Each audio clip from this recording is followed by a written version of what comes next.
بہرحال خندق کے موقع پر صحیح بخاری میں حدیث ہے، نبی علیہ السلام نے جب وہ ابو سفیان اپنا لشکر لے کے واپس چلا گیا، آپ نے یہ پہلے ہی پریڈکشن فرما دی تھی کہ اے مسلمانوں، اب مشرکین عرب تم پر حملہ نہیں کریں گے، ان کی اب طاقت ٹوٹ گئی ہے، اب تم ان کے اوپر چڑھائی کرو گے۔ اور وہی ہوا۔ پھر آپ علیہ السلام نے یہ 5 ہجری میں غزوہ خندق ہوئی، 6 ہجری میں آپ علیہ السلام نے صحابہ، آپ کو اللہ تعالیٰ نے ایک خواب دکھایا، اس خواب کا ذکر بھی قرآن کے اندر موجود ہے اسی صورت میں۔ آپ نے خواب میں دیکھا کہ آپ یعنی عمرے کے لیے تشریف لے گئے ہیں اور آپ کے اصحاب بھی ساتھ ہیں، اور کوئی حلق کروا رہے ہیں، کوئی قصر کروا رہے ہیں، اور نبیوں کا خواب تو وہی الہی ہوتا ہے، جیسا کہ سورہ الصافات میں ہے کہ ابراہیم علیہ السلام نے خواب دیکھا کہ میں اپنے بیٹے کو ذبح کر رہا ہوں، تو انہوں نے اپنے بیٹے سے ڈسکس کیا، تو وہی الہی ہے، یہ نبی کا خواب جو ہے، بخاری مسلم کی حدیث ہے، نبوت کا 46واں حصہ۔ تو آپ نے اپنے صحاب سے کہا کہ یہ مجھے اللہ نے حکم دے دیا اصل میں، اور حکم یہ ہے کہ عمرہ کرنا ہے۔ اچھا، یہ عمرہ ایک یونیک عمرہ تھا جس میں قربانی کا جانور بھی ساتھ لے کے جایا گیا۔ ویسے قربانی کا جانور تو آپ حج قران کے اندر ساتھ لے کے جاتے ہیں، عمرے کے لیے بھی قربانی کا جانور لے کے جایا جا سکتا ہے۔ تو اسلحہ بھی ساتھ لیا، لیکن وہ بند اسلحہ تھا، یہ بھی ڈر تھا نا کہ کوئی حملہ نہ کر دے۔ تو بخاری مسلم میں آتا ہے کہ 1400 اصحاب، اور ایک روایت میں آتا ہے 1500، یعنی 1500 کے قریب اصحاب تھے جو آپ صلی اللہ علیہ وآلہ وسلم کے ساتھ عمرے کے لیے تیار ہو گئے جانے کے لیے۔ اب وہاں پہ مشرکین عرب کو یہ اطلاع پہنچ گئی، اب ادھر تو کھلبلی مچ گئی، انہوں نے کہا لو جی ہم پہ حملہ کرنا آ رہے ہیں، اور یہ عمرے کے بہانے آ رہے ہیں۔ تو انہوں نے خالد ابن ولید کو اور ایک اور شخص کو جو ابھی تک مسلمان نہیں ہوئے تھے بھیجا جاسوسی کرنے کے لیے۔ انہوں نے آ کے جب دیکھا کہ بھئی یہ تو مطلب اس ارادے سے نہیں آئے ہیں، اور کوشش بھی کی کچھ لوگوں کو یعنی چھیڑخانی کرنے کی کہ یہ ہمارے ساتھ لڑائی کرتے ہیں کہ نہیں۔ نبی علیہ السلام نے حکم فرمایا تھا کہ اگر وہ چھیڑخانی کرے بھی جواب نہیں دینا۔ ان کو خیر یقین ہو گیا، انہوں نے جا کے واپس رپورٹ کی کہ یہ تو اس لیے نہیں آ رہے ہیں۔ لیکن ابو سفیان اور باقی لوگوں نے کہا کہ نہیں یہ تو اس طرح تو ہم قریش مکے کے سردار ہیں، یہ کس طرح اس طرح آ سکتے ہیں، ہماری ناک کٹ جائے گی، ان کو روکو، نہیں آنے دینا۔ اب بیچ میں کچھ ایسے لوگ بھی شامل ہوئے جنہوں نے سمجھایا کہ بھئی تمہاری پوری دنیا کے اندر بے عزتی ہوگی، حرم تو سب کے لیے ہے، اور تم یہ حرم کی بنیاد کے اوپر ہی ساری یہ روٹی روزی تمہاری چل رہی ہے، باہر کے لوگ آتے ہیں، اور حرم جو ہے یہ ایک انٹرنیشنل سٹی ہے، سب لوگ ادھر آ سکتے ہیں حج عمرے کے لیے، تم کیسے اس کو روک سکتے ہو، تو بدنامی ہوگی۔ بہرحال خیر یہ سارے معاملات چلنا شروع ہوئے۔ یہ پوری ڈیٹیل آپ کو غزوہ جو صلح حدیبیہ کا چیپٹر ہے بخاری میں اور مسلم میں، یہ پوری ڈیٹیل آپ کو اس میں مل جائے گی۔ الٹیمیٹلی انہوں نے عروہ ابن مسعود کو جو ہے نا بھیجا نبی علیہ السلام کے پاس ڈسکشن کے لیے کہ آپ واپس چلے جائیں۔ اس نے آ کے نبی علیہ السلام کو بڑا یعنی ڈرایا اور دھمکایا، یعنی جا کے خیمے کے اندر کہ یہ تمہارے ساتھی جو ہیں تمہیں چھوڑ کے چلے جائیں گے، اور تم اس طرح نہ کرو، ہو سکتا ہے تمہیں مار دیں قریش مکہ اور یہ وہ۔ اب اس ظالم کو کیا پتا تھا کہ یہ تو اللہ کے پیغمبر ہیں، ٹھیک ہو گیا۔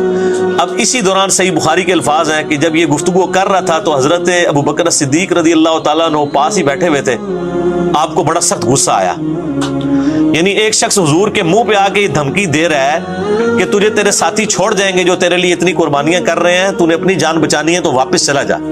اب اتنی گستاخانہ جملہ کون شخص سن سکتا ہے؟ تو حضرت ابو بکر رضی اللہ تعالیٰ عنہ کو بڑا غصہ آیا، اور آپ نے اس کو وہاں پہ بڑے سخت الفاظ کہے، اور جس کو آج کل ہمارے علماء نے دلیل بنایا ہوا ہے گستاخانہ رسول کو گالیاں نکالنے کی، حالانکہ وہ اس طرح ہے ہی نہیں تھا۔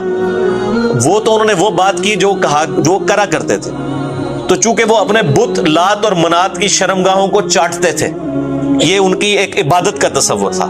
جس طرح ہمارے بھی پنجاب کے اندر ایک ایسا دربار ہے جہاں پہ یعنی لکڑی کے بنا کے شرمگاہیں لٹکائی ہوئی ہیں، اور لوگ وہاں پہ مطلب جاتے ہیں، چڑھاوے بھی چڑھاتے ہیں۔ تو حضرت ابو بکر کو اتنا غصہ ہے کہ تم نبی علیہ السلام سے اس طریقے سے گفتگو کر رہے ہو، تو انہوں نے کہا جاؤ تم لات اور منات کی شرمگاہیں چاٹو، جو تمہارا کام ہے۔ یہ آپ نے گالی نہیں دی تھی، جو وہ کرتے تھے وہی کہا تھا۔ گالی تو ہوتی ماں بہن کی کو گالی نکالتے ہیں، یا جس طریقے سے گالی نکالنے کا انداز ہے، اس کو گالی کہنا غلط ہے۔ جس طرح آج اگر کوئی قبر کی مٹی چاٹتا ہے اور ہم اس کو کوئی قرآن و حدیث سے بات سمجھاتے ہیں اور وہ بات ماننے کے لیے تیار نہیں ہوتا، تو ہم کہیں گے جا تو فلاں قبر دی مٹی جا کے چاٹ، تو یہ کہے گا مجھے گالی دے دی ہے۔ وہ تو چاٹتے ہیں نا سر، تو گالی تو نہ ہوئی، جو کرتے تھے وہ۔ خیر میرا یوٹیوب پہ کلپ بھی ہے، گستاخوں کو گالیاں دینا کیا ثواب کا کام ہے، تو اس میں میں نے ان کے سارے دلائل ذکر کیے ہیں قرآن و حدیث میں جو وہ پیش کرتے ہیں۔ پھر حضرت مغیرہ ابن شعبہ رضی اللہ تعالیٰ عنہ بھی پاس کھڑے ہوئے تھے، اور وہ تھوڑی تھوڑی دیر بعد بخاری کے الفاظ ہیں کہ اس کی عادت تھی وہ حضور کی داڑھی کی طرف نہ ہاتھ بڑھاتا تھا بات کرنے میں نا. اس کا ایک بعض لوگوں کا ایک عادت ہوتی ہے نا, تو یہاں پہ بھی بعض لوگ جو ہیں وہ کسی کو منانے کے لیے اس کے داڑھی کو ہاتھ تھوڑی کو ہاتھ لگاتے ہیں.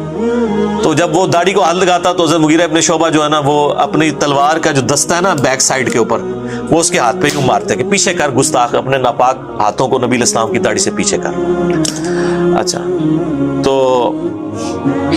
اسی میں آتا ہے کہ جب حضرت بکر نے اسے کہا تو اس نے کہا ابو بکر میں تجھے جواب دے سکتا ہوں اس بات کا, لیکن تیرا میرے اوپر احسان ہے, میں اپنی زبان بند کرتا ہوں. لیکن حضرت مغیرہ ابن شعبہ کے بارے میں جب بات ہوئی تو اس نے پھر کہا کہ بھی اس کو پھر انہوں نے یعنی اس نے جواب دیا اور ان کی کوئی پرانی غلطی ذکر کر دی کہ انہوں نے وہ کہیں پہ چوری کی تھی, کوئی ڈاکہ مارا تھا اور مال لوٹ کے لے آئے تھے. اس کے بعد وہ مسلمان ہو گئے تھے.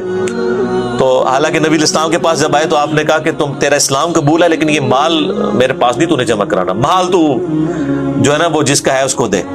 تو اس کی طرف اس نے اشارہ کیا کہ اس وقت میں نے تجھے پناہ دی تھی نا جب تو نے لوگوں کا مال اس طرح ہڑپ کیا تھا. تو یہ مغیرہ ابن شعبہ رضی اللہ عنہ کو اس نے جواب دیا.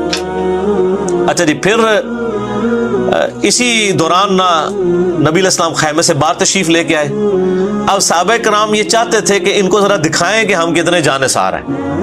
تو نماز کا ٹائم ہو گیا, نبی علیہ السلام نے وضو کے لیے پانی منگوایا.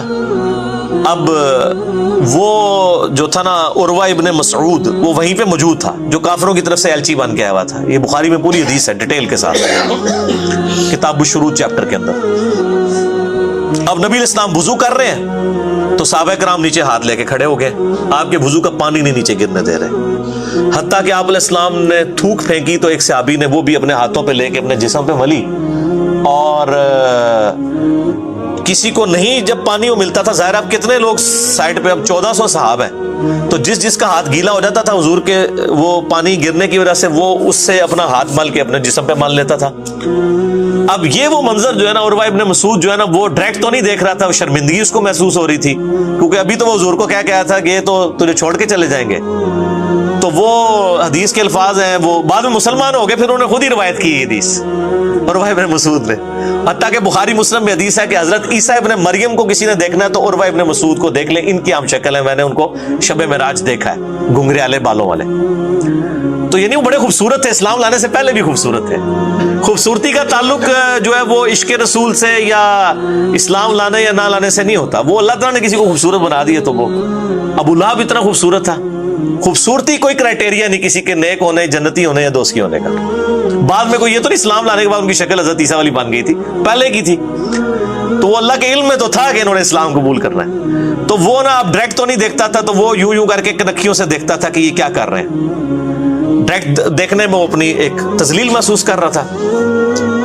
خیر یہ منظر اب دیکھا نا اس نے تو جناب وہ واپس گیا. اس نے کہا ابو سفیان کو کہ بھائی جی چپ کر کے بوری بستر چکو تو واپس جاؤ, کیونکہ میں اس میں الفاظ ہیں بخاری کے, اس نے کہا کہ میں بڑے بڑے بادشاہوں کے دربار میں گیا ہوں. یا معشر قریش انی جئت کسرا فی ملکه وقیصر فی ملکه والنجاشی فی ملکه وانی والله ما رأيت ملكا في قومه قط مثل محمد في أصحابه ولقد رأيت قوما لا يسلمونه أبدا فانظروا رأيكم.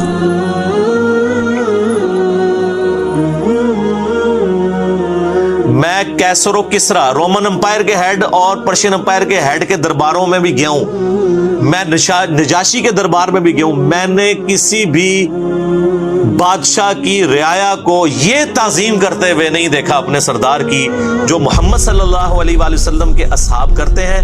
پھر اس نے آگے بیان کیا, اس نے کہا اللہ کی قسم جب وہ وضو کرتے ہیں وہ ان کا پانی نہیں نیچے گرنے دیتے, ان کا تھوک مبارک نہیں نیچے گرنے دیتے, اور اللہ کی قسم میں نے دیکھا کہ جب نبی علیہ السلام گفتگو کرتے ہیں تو وہ اس طریقے سے خاموش ہو جاتے ہیں گویا کہ ان کے سروں پر پرندے بیٹھے ہوئے ہیں, اور آپ کی بس زبان مبارک سے بات نکلنے کی دیر ہوتی ہے تو جھپٹ پڑتے ہیں وہ, اور وضو کا پانی لینے کے لیے وہ اس طرح کی دگو کرتے ہیں گویا آپس میں لڑ پڑیں گے. تو انہوں نے کہا یہ اس بندے کو آپ لائٹ نہ لیں تو چپ کر کے ان کے ساتھ معاہدہ کر لیں. اب یہ ان کے لیے بہت بڑی تذلیل تھی کہ معاہدہ کر لیں. معاہدے کا تو مطلب یہ ہے کہ انہوں نے مسلمانوں کو پاور کے طور پہ تسلیم کر لیا. ابھی تک تو وہ 3 دفعہ تو مارنے کے لیے آئے نا, بدر میں, احد میں اور خندق میں. اب وہ پاور تسلیم کریں گے تو تبھی معاہدہ کریں گے. سہیل ابن عمرو کو بھیجا, وہ بھی بعد میں صحابی بن گئے. ان کا بیٹا تھا ابو جندل اور دوسرا بیٹا تھا عبداللہ. سر یہ آپ نے سب کچھ دیکھنا تو عمر سیریز دیکھیں.